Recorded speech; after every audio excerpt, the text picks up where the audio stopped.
In the aftermath of 9/11, I quit my career as a doctor so I could serve in the Air Force as a pilot. And at the end of my 13-year career, I had the opportunity to work as a dual qualified pilot and physician. I was an operational test pilot in a nuclear bomber as well as a flight surgeon. And there was 11 of us in the entire Air Force at the time.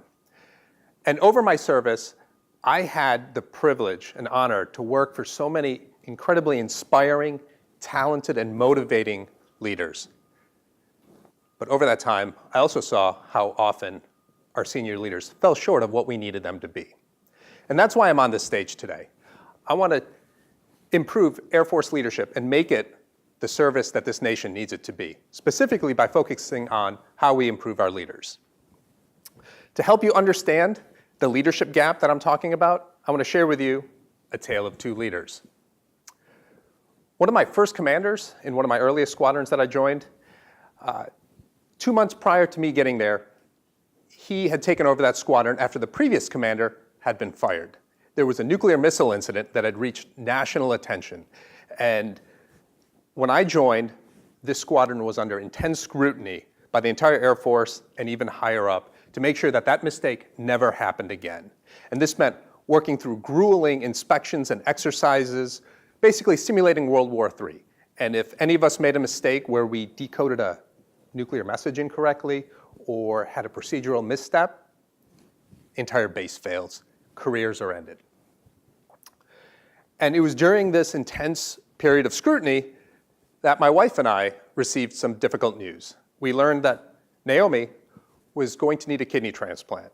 We didn't know when, but it was going to happen.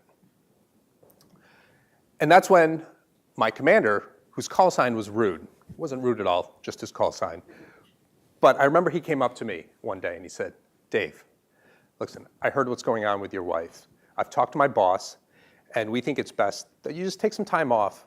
I know we're severely undermanned for this next inspection, but I think you need to focus on your family." The fact that he cared so much about my family more than his career just made me want to work 10 times harder for this man. And that's simply because he understood a very simple fact. There's a difference between what the Air Force pays us to do and what it asks us to do. And leadership is what makes up that difference. Leaders like Rude. Now, over the next 2 years, we completed all our inspections with flying colors. We completed a successful deployment. We also had a jet crash, and we lost several of our own. But through all of this, I was part of a team that was so committed to each other, their job, and their boss. And I wouldn't trade that for anything. Now contrast that experience with another commander that I had, went by the call sign of Panzer. And when he joined our squadron, his reputation already preceded him.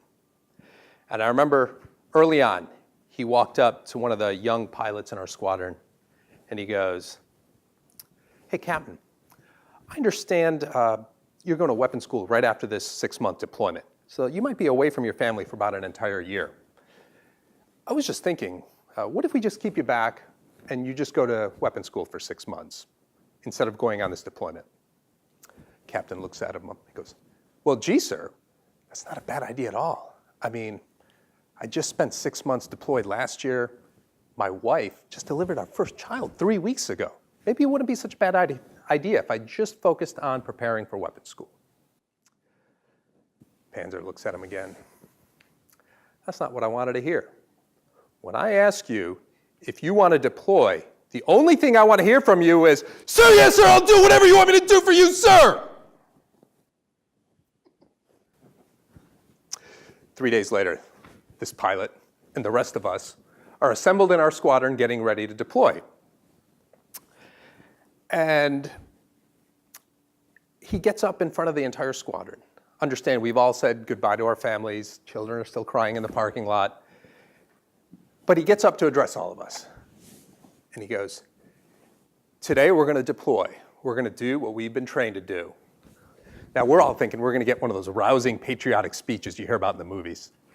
maybe this guy isn't so bad after all. And you know what's so great about deploying?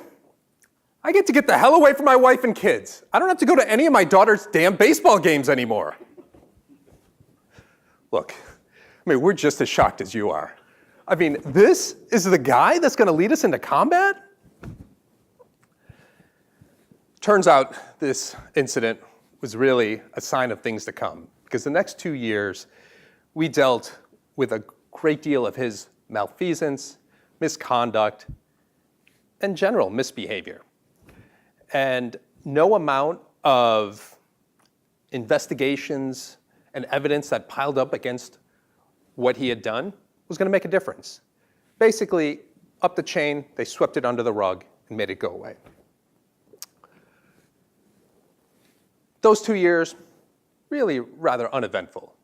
But we as a squadron were left completely broken, demoralized, doing the bare minimum to get through each day, and counting the days that we were going to be able to get out of this unit.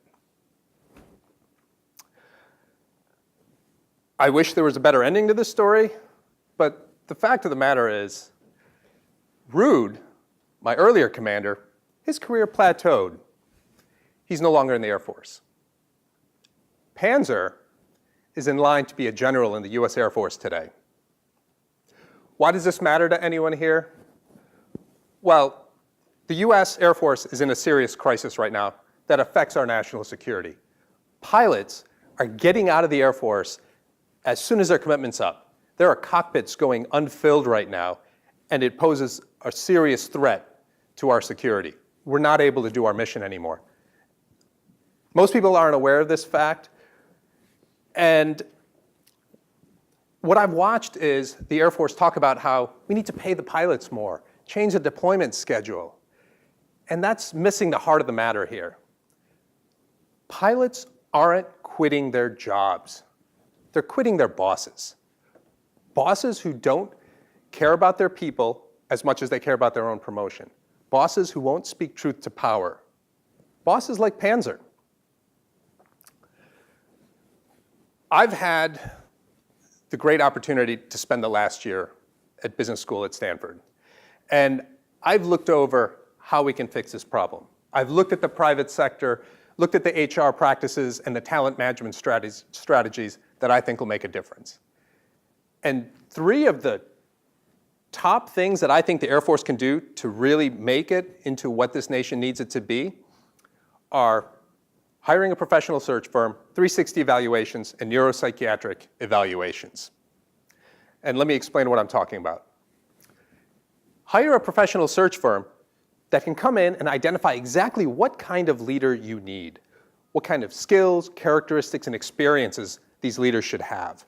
And once you've built your target, you can just work backwards from there and develop a set of promotion criteria that can identify, develop, and select those specific leaders.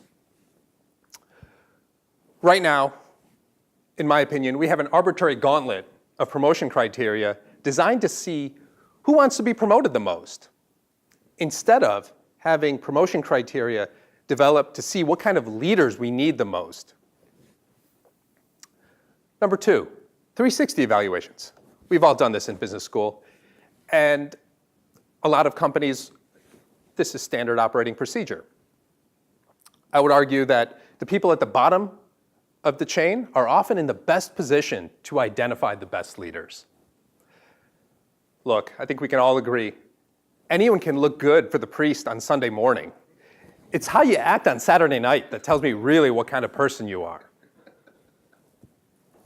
And third, neuropsychiatric testing. Now this one really caught me off guard. I didn't realize that so many companies were already doing this to make sure that they identified and promoted the best leader. Turns out Army Special Forces and Navy SEALs already employ neuropsychiatric testing to pick through all of their recruits. You can be the biggest, fastest, strongest recruit in Navy SEAL training.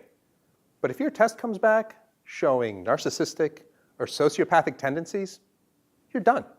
You're out. Special Forces don't tolerate people they can't trust. Neither should the Air Force.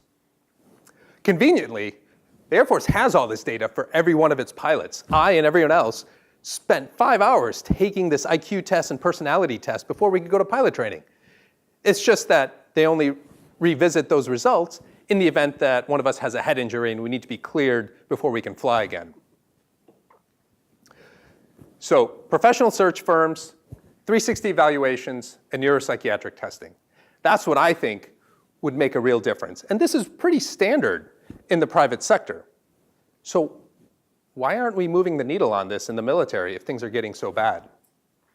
Well, I've talked to military leaders, political scientists, and famous authors on this topic. And they all agree this is a growing problem and something needs to be done about this.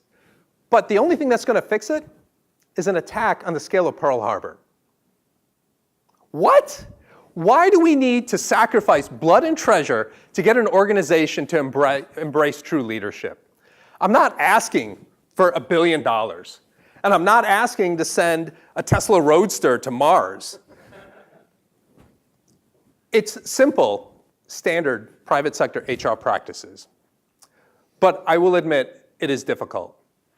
The 3 things that any organization is going to need to embrace to implement these decisions and these actions are: first, have the strength to look in the mirror and embrace the uncomfortable truth staring back at you. 2, discipline. Have the discipline to take action before you've run out of all other options. And finally, moral clarity. Have the moral clarity to put purpose above promotion. Thank you.